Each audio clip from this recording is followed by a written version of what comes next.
So in this bonus episode, I'm doing a recap of the Supertri Chicago Olympic distance triathlon that I just completed this past weekend.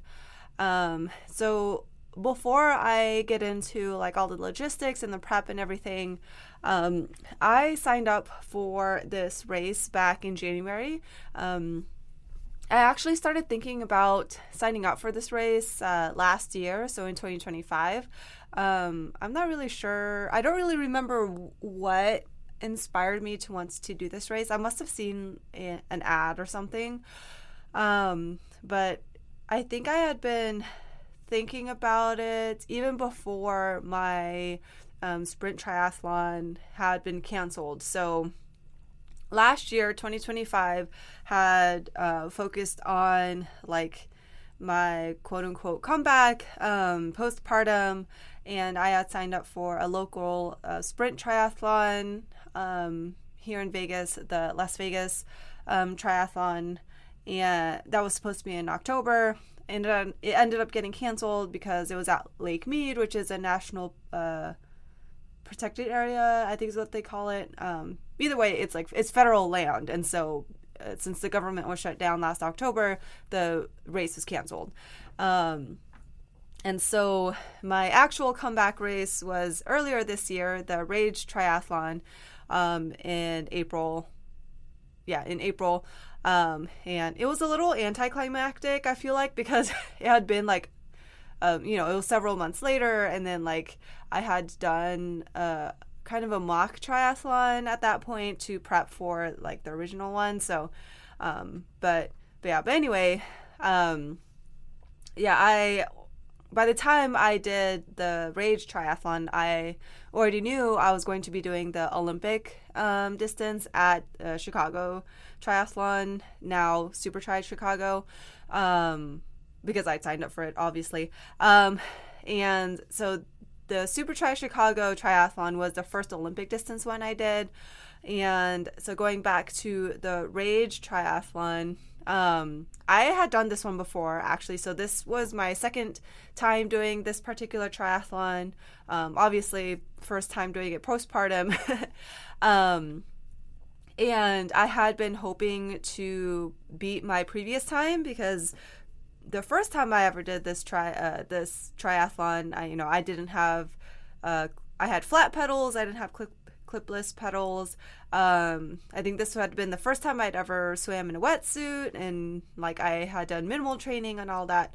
But unfortunately, the water in Lake Mead had been super choppy for this race compared to the first time. It was really calm, and so actually it wasn't super choppy. There are waves, so I wouldn't call it choppy, but there were like, you could feel yourself going up and down from the waves.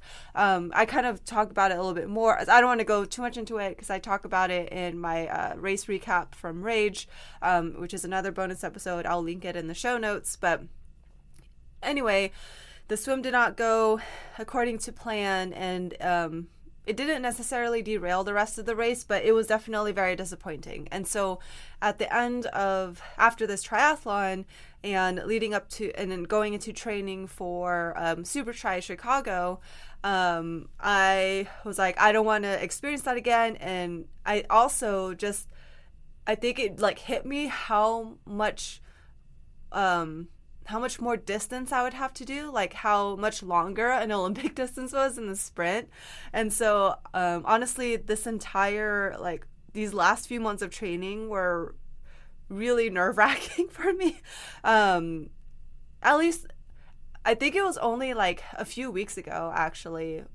I don't know, like an entire month, but definitely like 2 to 3 weeks ago, I finally came to terms and also kind of realized like, okay, like I've done all this training, like I'm trusting my training, I know I can do this. But definitely in like the first 2 or 3 months of between Rage and Chicago, it used to be Chicago Triathlon, and now it changed ownership or whatever.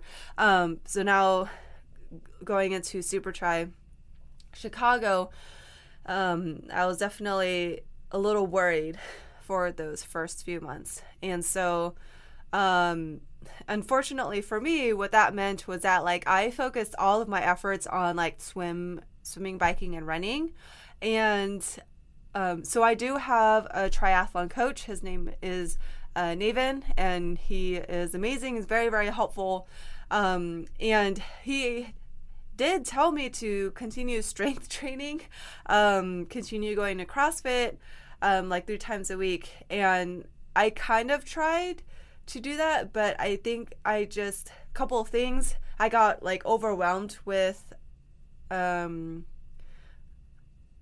I got overwhelmed with the volume of training. I don't think that's necessarily like the whole thing, but definitely, obviously you have to, there's just a lot more distance that you have to do. Especially for me, running was going to be the hardest part. And even though my daughter goes to daycare now, which helps a ton, the worry around like not panicking on the swim, I think kind of consumed me a lot. And then also realizing like now I'm going to have to bike twice the distance, and then now I'm going to have to do a 10K, which previously like before so when I signed up, I had only ever done 2 10K races before, and like, they took everything out of me. Like I was pretty tired after, although the second 10K I was already pregnant. So of course that one took a lot out of me. But I ended up doing another 10K this summer just as part of like my training. It was obviously hard to find one because I live in Las Vegas, or in the Vegas area, and so it's like really hot right now. But I did find one, and it ended up not being too bad, so that did help boost my confidence. But so as training progressed and everything, like I did start feeling a lot better about it. But definitely in the beginning, I was super focused on swimming, biking, and running, and I definitely all of this to say is that I definitely let the strength training like go by the wayside, unfortunately. Because initially my plan had been to continue going to CrossFit like 2 or 3 times a week. But I think the increased volume of between training for a sprint and then training for an Olympic distance like took me by surprise, I think. And there were several times where like I had done that before, where I biked. I did a double. So I biked that day, and then later on I went to a CrossFit workout. And part of that was because I wanted to see my friend who was visiting from out of state. But so I knew I could do it. And especially with swimming, like swimming doesn't take a lot out of me. Swim workouts don't. So I could definitely like do CrossFit on the same days I did swimming. But I think I had a lot of guilt also in that, like, if I'm training, then that takes away from my time available to work. Because I'm trying to fit all of this while my daughter is in daycare. And also like the last few months, I admit my business has been struggling. Like I've been struggling with getting new clients. And so that has also been very, very stressful. So all of that kind of led to, again, me not doing CrossFit, which is what I use for strength training. And I only realized my mistake like 2 months ago, when I started realizing that like my back started hurting. Because when I'm going to CrossFit regularly, my back is usually pretty good because I'm, strengthening it, doing stuff, or strength training. But like especially after like postpartum, when I wasn't working out in the beginning, like I was starting to have a lot of back pain. And so I know like whenever I take a break from lifting weights, I'm going to start having a little bit more back pain. And so, but since it was like 2 months until race day, you normally you want to be kind of switching towards a little bit less, still strength training, but a little less strength training, and like start doing more of the endurance stuff or whatever, like triathlon specific. But I hadn't been doing strength training, and I was like really worried about how swim, bike, run would go, and so I continued to not strength train as much, especially because I did end up getting really, really sore after like a front squat workout one day. So that was my fault, because again, my triathlon coach would remind me every week whenever he delivered my triathlon training plan. He would put a reminder on there to do strength training, and I would just ignore it. So it's definitely my fault. Yeah. So again, with the prep, I was very, very worried, but I think also I put so, it's like kind of my experience from my last sprint triathlon was not the most positive, and also being stressed out about work, with my business, and then taking on more per diem shifts, since I'm usually more busy with per diem during the summer because everyone's going on vacation, so that's when they need per diem clinicians. And like this pressure that I had put on myself to like actually race, in the sense, like, be competitive is where I'm getting at. So when I signed up, I think I was still like in that excitement mode and everything, and I'm like, and it was before Rage, so I was like, okay, well, leading up to the Las Vegas Triathlon, we had thought, my coach and I had estimated like I could probably finish in like an hour and 40 minutes. That would have been a PR. That it didn't go that way for Rage, but there were other, extenuating circumstances with like the water conditions. So everybody finished slower that day, not just me.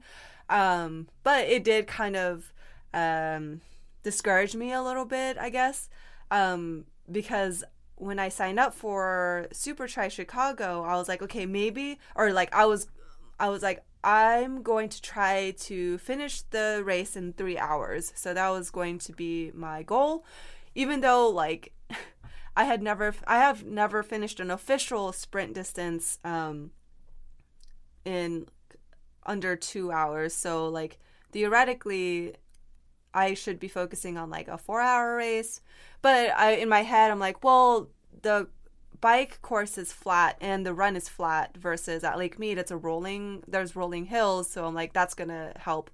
And I'm going to like work more or whatever. So, or train more. So that's where I like 3 hours came from. And, just having that in my head, I think that also stressed me out. And then again, like a month ago or so, or 3 to 4 weeks ago or so, I was like, you know what? I'm not going to worry about my time. I'm just going to focus on the moment and having fun. So that helped a lot with my stress levels the last few weeks. That, and I also got a new client, so that also helped a ton with for my business, stress levels with that. So the last few weeks leading up to this race, I was starting to feel a little bit better, more confident. I've been feeling good on running, again, not super fast, but I'm like, you know what, at least by the end of like the 5 or 6 miles, like I'm not feeling super wrecked. I felt pretty good after doing a break workout, which was the bike and run with the exact same distances. However, I did start to worry again because my feet were, especially my left foot, was really sore for several days after, which normally, and I was wearing my race shoes because to prepare for the race, versus my normal running training shoes. So that kind of told me that I might need new shoes because I've raced in these shoes a few times, and done a lot of walking besides. So like, that's going to compress the foam or whatever, or break down the foam. So I knew I likely needed new shoes before the race, but like, 1 week, like that's not when you want to be getting new shoes. And, I haven't been happy with, I have the Brooks, I don't remember which model it is, but, I've noticed in the last, like longer runs that I've done with them, I do tending to get blisters. And I used to use Brooks as my training shoe, but I switched to the On Running brand, because Brooks are too narrow and my pinky toe rubs and causes blisters. And so it doesn't do that well in my racing shoes. But I didn't want to buy the exact same model. So that was my conundrum, and why I was like, well, I don't think I need new shoes, but I'm not going to buy new ones because it's only like a week until the race. So I'll just like deal with it, I guess. So there is that. But then also underlying all of this, this entire summer, my fear of riding my bike outside has not changed. So ever since coming back to postpartum, I don't know why, like, because I use clipless pedals, and for some reason I keep having a fear that I'm just going to get stuck and like fall over. It's happened to me once. It wasn't like I didn't get too hurt, but it's still like a fear that I'll just kind of fall over, and I have no idea. Like, it's like not necessarily overwhelming, but it's like just under, I can't think of a better word, but it almost all encompassing. No, that's not it either. But I don't know, for some reason I've been fixating on it a lot more postpartum than I did before. Before it was like something like, oh yeah, like, you know, I don't know if it's because I would regularly go on like group rides, and so I just had more experience outdoors. But this time, like, my fear of falling has just prevented me from even like practicing outdoors. And unfortunately my triathlon coach also lives on the other side of town, so I went on a few group rides with him, but it's just kind of far. And again, the second part of that is it's been so hot in the summer, and so that just throws a wrench into it as well. It makes training difficult, or training outside difficult. And so the bike, like, I knew physically I could do it. It's just the bike handling stuff, like drinking on the bike, eating on the bike, and like turns. Like, those are things that I was a little worried about. So, but other than that, swim, I was really prepared. Every time I've gone to Lake Mead this summer, or like this year, it's been choppy. And once we figured out my wetsuit situation, and I started using a wetsuit that fit me a little bit better, like, I felt a lot more comfortable with it. Definitely comfortable with choppy water, because that's the two times that we went to Lake Mead after Rage. It was choppy and I felt completely fine. So swimming, I was okay with. Biking, physically I was okay with. I just had like the bike handling stuff in the back of my mind. And then running, I was like, okay, I think I'm like, I'll get through the run. It's not going to be my fastest run, obviously, but I'll just get through it. So that was my prep. For the logistics of the race, man, it was so much, like worrying about transporting your bike. And again, really, really grateful for my triathlon coach for letting me borrow one of his bike boxes and teaching me how to pack it and everything. But oh my gosh, trying to travel with a bike and also a toddler is a nightmare. I guess it could have been worse, but it was definitely a lot, and I had a lot of regrets once we got to the airport. On the way to Chicago, so in Vegas, initially my bike weighed 59 pounds for some reason. So I took it off. I was like, maybe I could take out my helmet or something. And my husband's like, there's no way your helmet weighs 10 pounds. And I was like, yeah, you're right. So, I was like, okay, we'll just pay the overweight fee. But then, so when I went up to the counter again, it was a different scale. And then that one weighed at 49 pounds, which is under like the 50-pound limit. And I was like, sweet. But also, like, I don't know what happened there. But on the way back, though, first it weighed 59 pounds again at the scale in Chicago. So I don't know if it's because, so the first time I put it on the scale in Vegas, like, I roll it onto the scale because the bike box is really long. And so when the wheels came off, like, if that makes sense. Like I roll it on and then like the wheels kind of come off on the other side. And so it kind of like slams on the scale. So I wonder if that does something, if that like this sounds like such a conspiracy theory, but I wonder if it like compresses something. So it makes, even though like once I put it down, it makes it way heavier, because in Vegas, the second time, when I put it on the scale, it was a different scale, but once I put it on there the second time, it somehow I was able to put the box on there so that it didn't slam, if that makes sense. And so, yeah, but I mean, like I spent like a minute, I mean, not necessarily arguing, but like just being exasperated at the Chicago airport. Like, oh my gosh, when we flew here, it was 49 pounds. And then my husband, I'll talk about a little bit why we didn't have any sleep, but he was running on like not zero sleep, but like he was in a sleep deficit. So he didn't understand that we would have to pay an additional fee for the overweight. But anyway, so I was like, you know what? I'm just going to I just want to go home. So I paid the freaking overweight fee, because I have a road bike and it's a carbon fiber road bike. So I think the box itself, I forgot what my coach said. I think it's like 15 pounds. So like for everything together to weigh more than 50 pounds didn't make sense. But I was like, you know what, whatever. Like this lady doesn't believe us, but whatever. We'll just pay the freaking $100. So yeah, so that was annoying. And just bringing all my stuff, like packing all of my stuff, that was also annoying, because again, I've only done local races up until that point. I'd done like 3 local races, so usually I just kind of like throw everything in my car and throw my bike on, not throw, but like put my bike on my bike rack and then, drive to Lake Mead. So yeah, so the logistics were crazy. And when I signed up for the race, I also didn't realize that the Chicago Triathlon was the biggest triathlon event in North America. So I think they said on Sunday there were like 8,500 racers or participants or whatever. So it was crazy. And so because of that, like the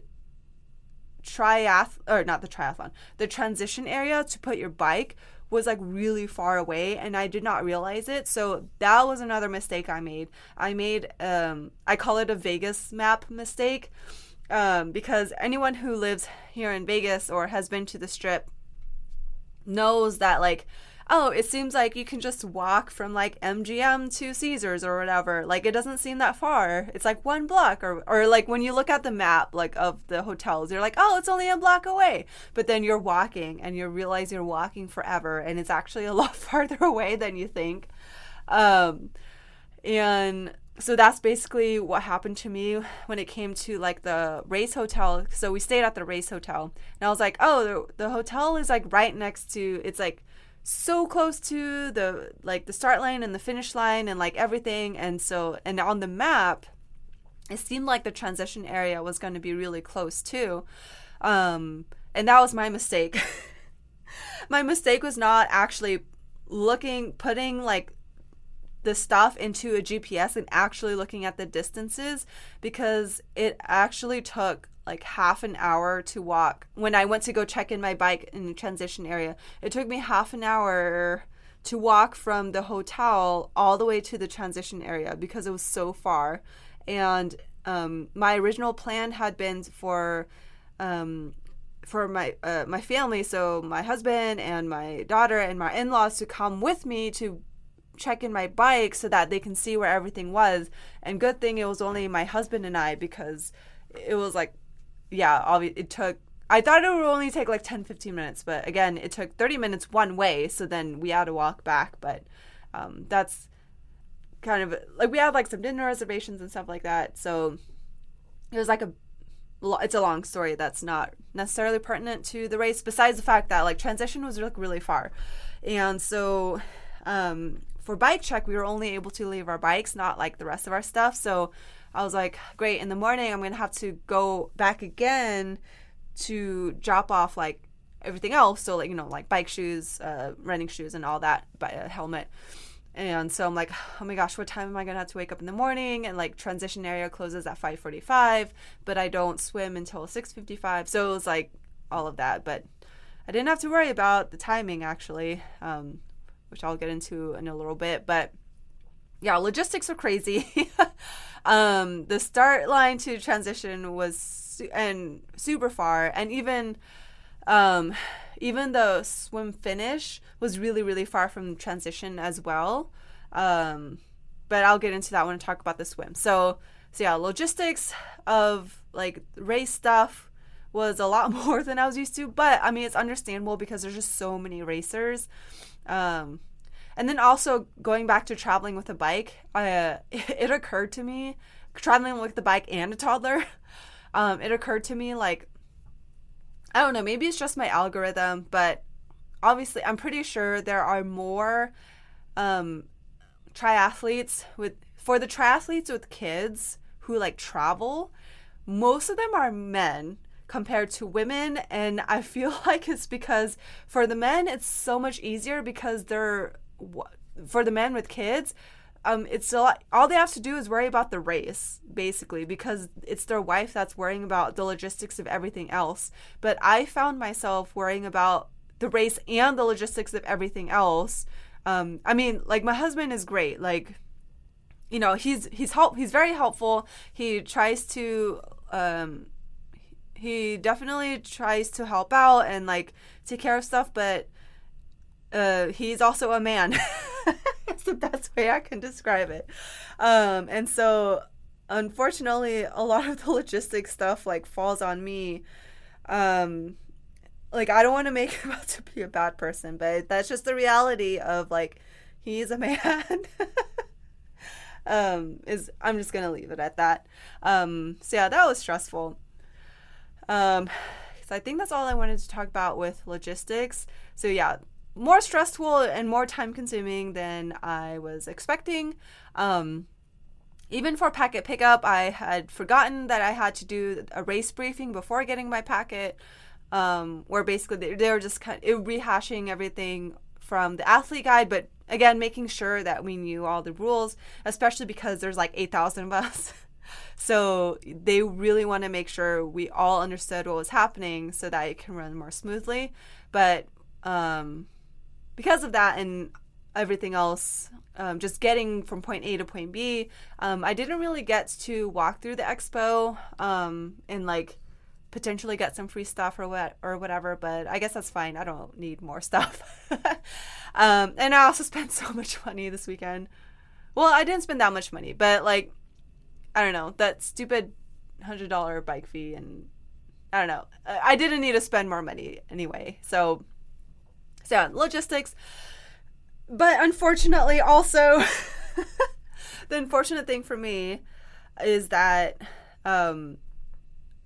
so Usher was also playing this weekend at Soldier Field in Chicago, which is kind of basically down the street from where the race hotel was at the Hilton. And unfortunately, our hotel room was only on the 5th floor, so close to street level, and was facing the street. And in Chicago, downtown Chicago, they have like, I don't know if they would call them like rickshaws or something. It's like those people, they're like bike taxis with like a little carriage that you'd ride in, but like the people who ride the bikes, like they were playing like super loud music too. So it was like, not only was there like a lot of traffic noise, and then there's like noise from like the bike rickshaw thingies, and then like people in Chicago love to honk. So it was like nonstop. And so I literally had 1 hour of sleep the night before the race, and it was, I mean, I guess I got to lay there and close my eyes, but for the other hours, but like we went to bed at 9 and like I had zero sleep. My husband had like 2 hours, because he was able to get like another hour or two of sleep after I left to go to transition, to like drop off my stuff at transition. But I had planned on getting up at 4, but like at 3:30, 3:45, I'm like, I'm not gonna sleep anymore. So I just got up and I was like, you know what, I'll just go, because transition opened up at 4 a.m. and it was gonna take me half an hour to walk there anyway. So I'm like, might as well just get up. So weirdly, or I guess luckily I'd had pretty good sleep the week leading up to it, so I think that's why it helped a lot that I didn't necessarily feel super tired. That and probably like some adrenaline, like pre-race jitters and stuff. So I'm sure I would have done better if I'd had actual sleep, but surprisingly, I felt okay once I got up and, did all that stuff. So, yeah, took my stuff to transition. It did occur to me that I was going to be walking in downtown Chicago at night, but luckily there wasn't really anybody out anyway, but I think just all the security from the Usher concert and then also security for the triathlon, and there weren't like people out to harass unsuspecting tourists, I guess. And also there's another athlete who had been staying at the hotel like that left at the same time I did, so I kind of like walked next to him on the way to transition. So I was like, okay, at least there's two of us. So yeah, it wasn't scary in the end, walking at night. Okay, so going to the race. So I ended up completing the race in 3 hours and 48 minutes and 23 seconds. So I had hoped to finish under 3 hours and 30 minutes. And that would have been estimating like a 45-minute swim and then like an hour, and I think I had estimated like an hour and 8 or an hour and 10 minute. Oh, no. For the bike, like if I could get it to like an hour and a half on the bike.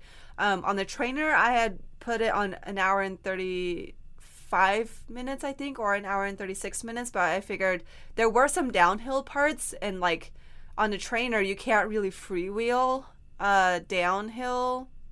You have to keep pedaling. So I figured, okay, maybe I'll make up time for that in real life. And then for the run, like an hour and 8 minutes or an hour and 10 minutes. So, and like a normal transition times of like, 2 minutes, 3 minutes, like under 5 minutes. But so going to the swim, or before going to the swim. So yeah, my race time was 3 hours, 48 minutes and 23 seconds. So I did my swim in 36 minutes and 50 seconds. So, because when I tested an open water swim at Lake Mead, it had taken me 45 minutes, but it had also been choppy. But I was like, you know what, I'm going to use this time as my estimate. Swimming, I didn't do 1,500 meters, but I did like 1,000 yards, which I know is not, yards versus meters is not the same. But in the pool, I had done 1,000 yards in like 18 minutes. So I'm like, oh, well, if I stay on this pace, like maybe I can get closer to 30 minutes for a 1,500 meters. So like the swim, I was like, I'm not sure. So finishing it in 36 minutes was pretty good. The bike was actually the same. It was basically on pace. It was like an hour and 35 minutes, 39 seconds. And then the run was a lot longer. So I was 10 minutes slower than I was hoping to be. But when I get to the run part, like you'll see why. So yeah. So all in all, not too bad. Still under 4 hours. So yeah. So 12 minutes under 4 hours. So going to the swim, even before the swim, the weather was perfect. Like the weather was perfect. The water was 74 degrees. And I think the air temperature when we started was 62 or something. And then when we ended, maybe it was like in the 80s or something. I mean, like everyone else was hot, but again, I've been training in like freaking 90, 100 degree weather, dry heat, so it felt fine to me. I was hot for a little bit on part of the run, but then once we had a breeze picked up, and then I was fine. So that helped. But so yeah, weather was perfect. It wasn't too humid. I still wore my wetsuit even though the water was 74 degrees because the buoyancy did really help with sighting. And so, yeah, the swim was fantastic. Like, this Lake Michigan is, like, way better than Lake Mead. like, I did get water in my mouth a couple times, and, like, the water tasted fine. Like, it tasted like tap water. It wasn't gross like at Lake Mead. I was joking that, like, oh, maybe it's because the dead body particle to water ratio is, like, way lower in Lake Michigan than in Lake Mead, in reference to the new, like, remains that they found at the open water swimming area at Lake Mead. They were bones. It was like a jawbone and some ribs, but it was still kind of like, we like, I probably walked over those last time, but at Lake Mead. But anyway, yeah, swim was amazing. When I jumped in, so it's stupid because I was like, oh, you know, like the water is warmer than the air. And so when I jumped in, obviously the water was cool because 74 degrees is still like lower than body temperature, which is like, 98 degrees. So like I didn't get a cold shock, but it was definitely like, oh, the water is cool. And in hindsight, I'm like, well, I'm stupid. Like, of course it feels cooler. But yeah, it still took like about 300 meters to kind of get into a good rhythm. I didn't necessarily panic, but I still kind of had that like, okay, like, I'm swimming, I'm like, hopefully I can make it. But then once I turned around, so I think, so for the Olympic distance, we went to the right first, and then we turned around to buoy, and then we passed the start area again, and then went all the way to the finish. Versus the sprint, they just turned left and went to the finish. So that's why I think it was like 300 meters to the buoy to turn around.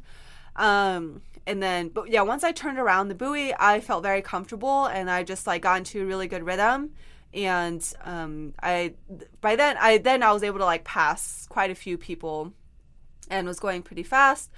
I think there was a little current because I felt faster going that way, and if there was, then luckily it was like helping us along the long way and not like the other way around. But yeah, the swim was amazing. Like honestly, even when I got to the finish line, I could have like kept swimming. Like I could have done probably like maybe not an Ironman distance, but I probably could have done like a half Ironman distance of swim and felt fine. Like I felt super good. But getting out of the water, it's like stairs, and there are volunteers to help, so they were very helpful. But I did get a little calf cramp on my left calf getting out, so that was annoying.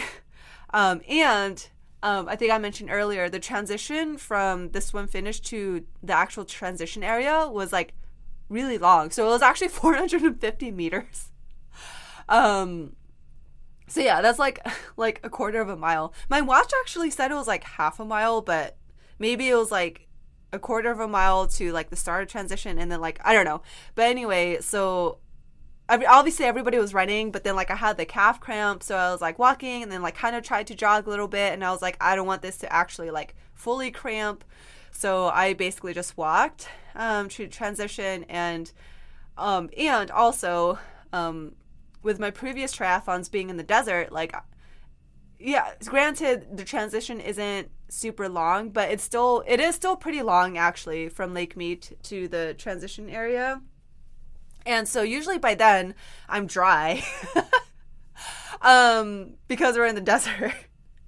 But being somewhere where there's like normal humidity, I was like, oh, I'm still wet when I got to my bike. So luckily I brought a towel because I almost didn't bring one.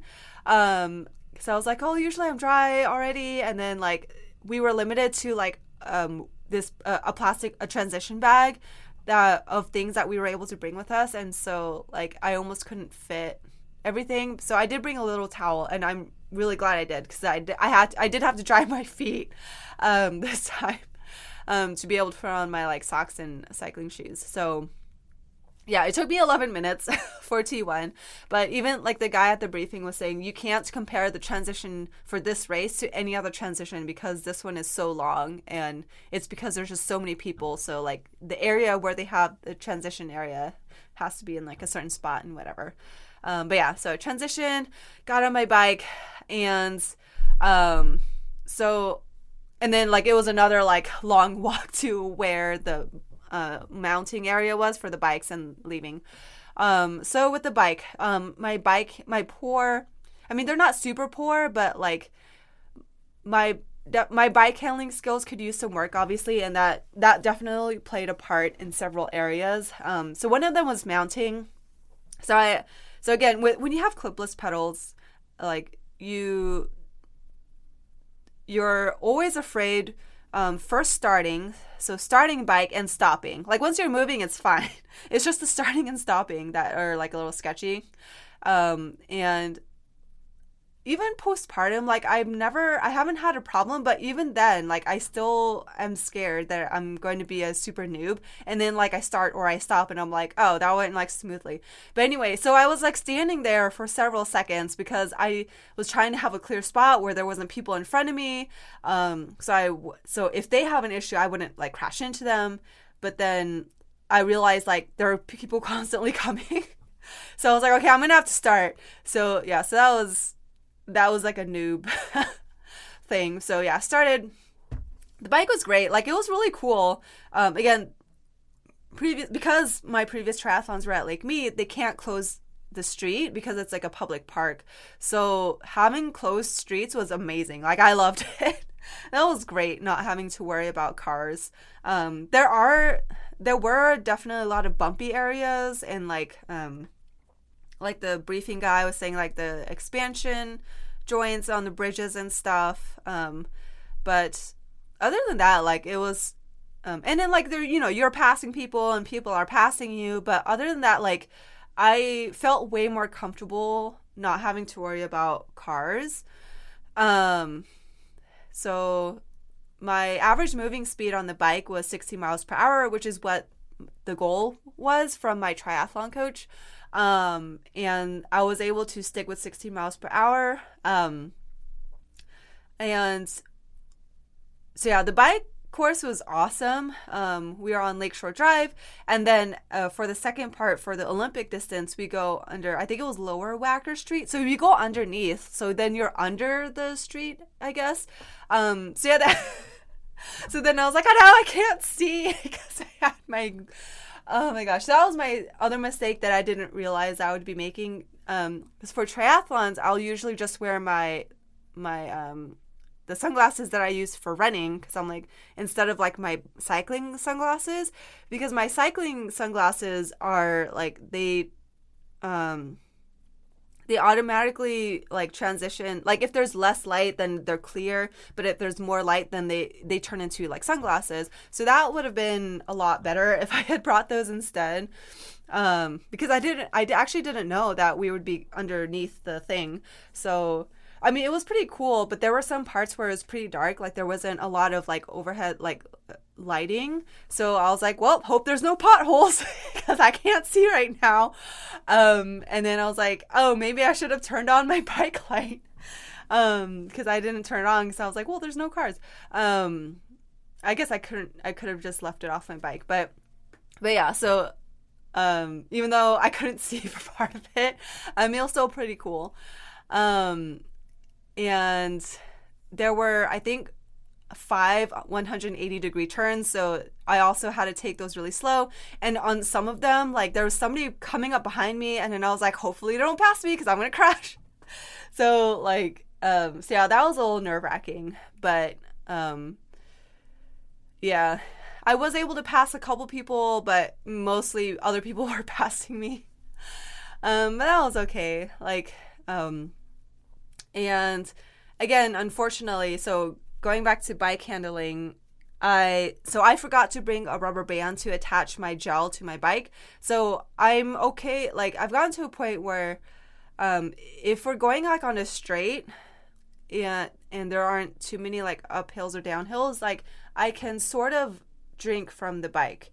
But I hadn't practiced fueling. So I kind of did on the trainer, but I haven't in real life, like reaching back behind me to grab a gel. And so I had planned on like attaching a gel to the top tube of my bike so I could just grab it. And then like I did practice like opening it with my teeth. So because I can't ride my bike without at least one hand on the handlebars. So but yeah, I forgot the rubber band. So I did end up stopping to take my gel and also drink some water. So, that probably took like a minute or two. And then again, I was like, there's people coming, and then like, I don't want people to like crash into me. So then like, it was like another 30 seconds of me like watching people. So a bunch of people passed me that had already passed. And so I had to pass them again. I think 1 or 2 people I didn't end up passing again. But that's fine. Like, again, I had zero expectations of placing. So that was, again, one of those things where it's like, it's unfortunate, but again, totally my fault because of just my weird fear and like not riding outside. So through my legs were mostly my butt. So like my upper hamstrings and butt were like dead by the end. It was actually kind of painful. Like the muscles. And then my left foot, so I was able to kind of stretch out my calf a couple times during the bike. But my left foot started hurting as well. So it kind of made me wonder if it's a combination. I've had a bike fit before, but before I was pregnant. So, sometimes things change. So I just wonder if it's a combination of the bike and my running shoes that was causing my foot to hurt the week prior during the break workout. But also my hands were getting numb. So I had to force myself to like change positions multiple times. But yeah, so the bike, like I didn't necessarily suffer anything. It wasn't too bad, but there were those like things where it's like, okay, my hands are numb. I have to kind of try to like shake out my fingers and stuff. And then like try to, position my foot in a way while I was pedaling that it wasn't like straining it, putting it in a weird position. And also I wanted to protect my foot. I didn't want it to be hurting too bad for the run because I knew the run was going to flare it up as well. So get back. So yeah, again, finished finished on time, 1 hour, 35 minutes. T2 took like less than 5 minutes, but it still took 4 minutes and 47 seconds. Again, it was a really long distance to go to because there's just so many athletes. So, and because my legs are so dead, I couldn't like jog. So I like walked all the way back to my transition area. And I also forgot to mention, I was able to like find a good spot next to a tree. So it was really easy to find my spot. But yeah, my legs are dead. And they felt terrible. Sitting down felt terrible. I also had to pee since the swim, but then there was like a super long line or not a super long line, but there were people waiting for the porta potties at transition. So like I was like, okay, I'll start running and I'll find another porta potty like at one of the aid stations. But yeah, so started the run and I was like, oh man, my butt, my legs are hurting. So I kind of like walked a little bit and then I started jogging. My watch said I was at like a 10 minute 30 second pace, 10 minute 30 second mile pace for at least the beginning. I got slower and slower as the run progressed, but yeah, the first aid station was able to stop and use the bathroom. But again, I'm used to the desert where like I would have been like bone dry by that point. Like maybe my sports bra a little bit wet, but like my suit would have been dry by that point, but it was still like damp even after like the hour and 35 minutes on the bike. And so yeah, trying to get my tri-suit back on was a whole ordeal too. So, that took like maybe 2-3 minutes. And then like, so started out on the run again. And I think around the half mile mark, my quads, like they didn't cramp yet, but they were like starting to seize up like both sides. And I was like, oh no. So I was like kind of stretching them and like walking. I walked for a little bit. And then during a uphill, like relatively uphill section, I started jogging again, and they did feel a lot better. And my quads didn't bother me for the rest of the run. So that was good. Cause I did see several people, at least 3 other people who got cramps like in their calf or whatever, and like they literally had to stop. I saw like 3 or 4 people stopping to stretch and like were in pain. I was like, oh, that sucks, bro. So but yeah, quads started to cramp. Eventually, as expected, my foot started hurting and my right hip. So my right hip has been bothering me since last year actually, and I've sort of done stuff about it, but also again, as a physical therapist, I'm a terrible patient. So, I haven't done too much. It did feel better for a while, but it did start bothering me a little bit more. I don't know if it started. Actually, it got better. And so this was the first time it has bothered me actually in a few months. But I also wasn't surprised that my hip was hurting. So, and my back was also starting to get tired. So, like, all of these things were starting to come up during the run. But by then I was like, I just want to finish the run. But the run was pretty nice too. Like the route, like you had a view of the lake and everything. I did walk a few times for a little bit, but for the most part, I stayed jogging. I think at some point I was going like at a 12.5 minute mile pace, which is, I think, the slowest I've ever ran, but it was fine. Like, at least I was still moving, and it was faster than my walking pace, obviously. So, and at every aid station, I did stop for some water and Gatorade. I had initially planned on bringing water with me, but because the weather was so nice and it wasn't dry, I was like, you know what, I think I can get away without carrying water. And the aid stations were fine, or were enough for me. So luckily I didn't have to carry the water, and I was fine without it. But yeah, my feet were definitely hurting by the end. But the finish line, like the ramp up to the finish line was amazing, like the energy and everything. There was a small hill to get there, so that was terrible, but and there was at least one other person who were like, oh no, a hill. But yeah, it was pretty electric, and it did actually make me run faster towards the end. So that was fun. And also I did have like at least 3 people, because I wore my Carbs, Coffee, and Chaos tri-suit. I mean, that's the nicest tri-suit I have.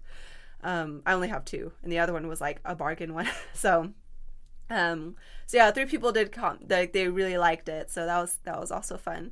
So yeah, so that was the end of the race, and by the end of the race, I was definitely like hurting, but my cardio throughout the whole thing was great. Like, I never felt out of breath or anything. It was really my legs. My legs were the limiter here. And again, I don't know how much of it was. I feel like a lot of it was the sleep and not necessarily the prep. Maybe I could have prepped a little bit better, because, again, there were some times where I was sick, so I had to miss a few days of training. Or I had a per diem shift and I was too tired to train that day. So, I wasn't perfect for training, but I did feel prepared, and I was not surprised at how I felt after. And even after, so my legs obviously right after were hurting and were really sore. But after like laying down and taking a little nap, like a couple hours later, my legs felt a lot better. And I have felt more wrecked after like CrossFit competitions and even the High Rocks race that I did earlier this year than I did after this Olympic triathlon, even though this is like by far the longest event I've ever done. So, I was basically constantly moving for 3 hours and 48 minutes. So yeah, my legs, for the most part, not too bad. But they were the limiter during the race. They were what was limiting me from going faster, like especially for the run. Overall, I did enjoy the race. The race was amazing. It was well run. And if I lived closer, if I lived within driving distance, I would probably do this every year. Lake Michigan was amazing to swim in. Apparently historically that hasn't always been the case, but it's actually kind of like ruined Lake Mead for me a little bit. Like, now I'm like, before I was like, oh, swimming in Lake Mead is fine, whatever. But now I'm just kind of like, I don't know. But just with all the travel and stuff, like, I don't know if I would do it again. I would definitely do the swim again. So if a couple people wanted to do a relay, I would definitely do the swim for the relay. If I wanted to do like the entire race again, either Olympic or sprint distance, I would probably rent a bike next time. because it was just so much hassle bringing my bike and being worried about it getting there in one piece, even though like I don't have a $10,000 bike, but still like it was still like, you know, $1,000. So secondhand. So yeah, I'd probably rent a bike if I do. One of the reasons why I didn't is because my bike is like 10 years old, so it still has manual shifting and rim brakes. So like I would have to get used to disc brakes and electronic shifting if I rented a bike. Which I mean that's like an easy thing to do, I guess, technically, but it was yeah. So yeah, there's just like the whole logistics of bringing a bike. I was just like, you know, I'm never, at least while my daughter is still this young, so for the next few years, I'm not flying with a bike again. If I'm gonna travel for a race, it's gonna be within driving distance, because flying with the bike was terrible. But yeah, but overall, like I really, really enjoyed the race. It was so well run, despite it being super huge. And even though all of these logistical things were annoying, like it was still like, again, it was still like well run. And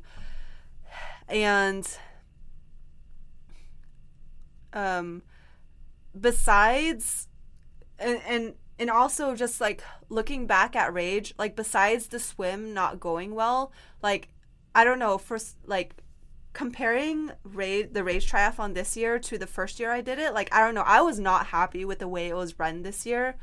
So I don't know if I'll do another local race again, because it's all by the same company, BBSC. I mean, if I do it elsewhere, like Kokopelli or Sand Hollow, I mean, it's still by BBSC. It's at St. George instead of Lake Mead. So it's still going to be by the same company, but I don't know. Like, my experience at Rage this year kind of made me not want to do Lake Mead triathlons again, at least for like a few months, at least for like another year. I don't know. I just did not have a good experience with it. For various reasons, not just my performance, but like for various reasons with like how the setup was this year and like other things. But with that, like with, you know, what's next, I don't really have any other triathlons planned. During the run, I think towards the end of the bike and during the run, I was like, I don't know if I would, like, I'm not going to swear off triathlons, but I was just like, you know, I'm not running to sign up for another one right now. Definitely for sure, because I know my triathlon coach is like, oh, what about, you know, a half Ironman? You can do La Quinta. And I was like, I don't know, like, we'll see how this goes. But definitely at this point, I am not doing anything more than an Olympic distance at this time. It's not out of the question to do like a half Ironman or even like a T100 race, but I'm good with Olympic distance at this time. I feel like until my daughter is older and until my business is in a better spot, I don't think I'm ready to commit to the training required for a longer distance, basically. But in terms of triathlon, like, there's like a few local ones that are coming up, and again, I don't know if I'm going to be doing any of them, but I mean, I was really impressed with Supertri, so I am kind of interested in Supertri Long Beach. That's driving distance for me.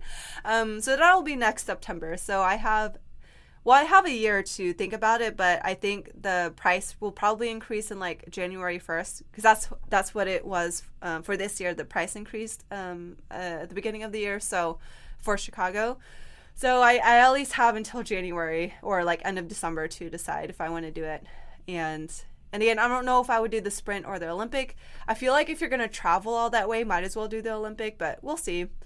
But for the moment, I want to focus on enjoying the different components of training again. So, I mean, I never didn't enjoy swimming. It's just like when you swim, you like get all your stuff, and after that, you have to like shower and everything. Same thing with biking. Like you have to like have your bike, and it's just like a lot of prep first. Like I got really tired of it, honestly. At least with running, it's sort of a little easier, but same thing. And also it's just like hot right now because it's summer. Versus like CrossFit, you just show up to class and then you go home and that's it. It takes like an hour plus the time to commute or like go to class. And it's also like, for the most part, has air conditioning or like environmental control or whatever. So you're not worrying about like, waking up at like, 6 a.m. or earlier to go bike or run, or go on the treadmill, which is like boring AF, but, or the indoor trainer. So, but I'm still I want to continue with swimming. Apparently there's a new swim club, that just started in the Vegas area. So I might, check that out. And so I want to continue swimming, and then hopefully once the weather cools down, I did hear of a different group ride than the one I had been doing, so that one might be more fun. So, and I'll keep running because I do. So in terms of like fitness stuff, I have High Rocks Anaheim coming up in December, so I'll still be training for something. But in terms of triathlon, I don't really have any plans at this point. So I'll at least be running for High Rocks. So. But again, I was starting to get burnt out with training, so I think I want to focus on like enjoying the different components of triathlon, so swimming, biking, and running separately, before making any plans for races. But yeah, that was my recap of the race of Supertri Chicago in 2026. It was really enjoyable. I loved it. The logistics around it were super stressful though. So, and I think a big part of it was the bike, but yeah, I'm really glad I did it. It was a lot of fun. We'll see if I do it again. At least there's a Supertri in Long Beach, which is a lot closer to where I am. So yeah, that's all I have for today. Thank you so much for listening to this bonus episode, and I will see you in the next conversation.